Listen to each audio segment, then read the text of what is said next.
Let me look at section 1.3. Okay, and you were asking about these questions. I'm going to go through and just put some bogus answers in.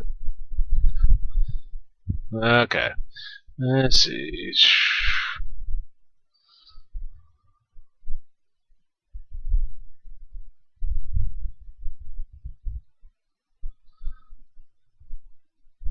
And let's see, done without replacement. With replacement means you put it back in, so okay. As part of the population, once an individual is selected, it can be selected again.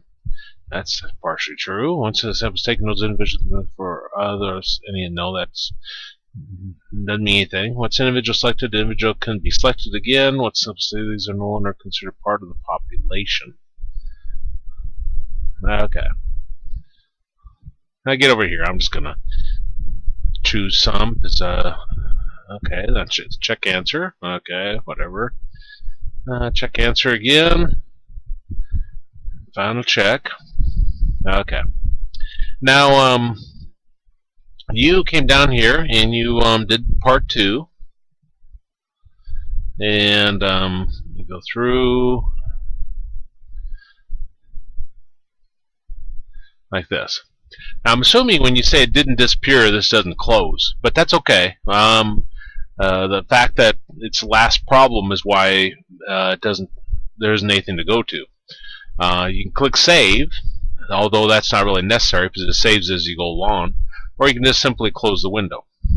Now, if you do want to get a higher score on any of these, like you want to take this again, just the third question, then you click similar question, and it'll give you different ones, and then you can choose whatever.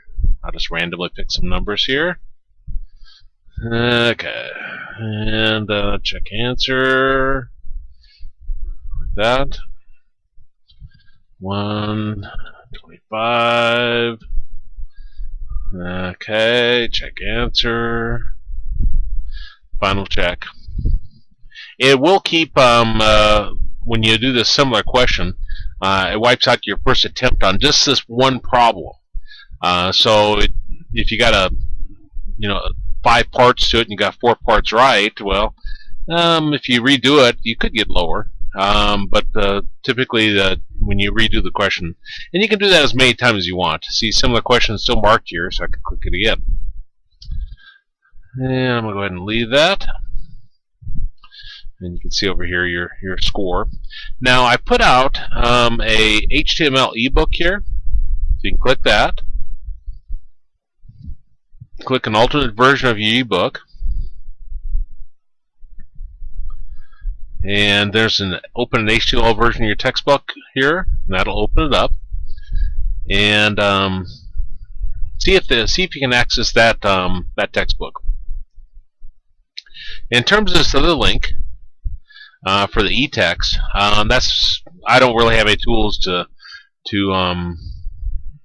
go through and figure out what's going on with that. So you have to contact support for Pearson through the MyStatLab.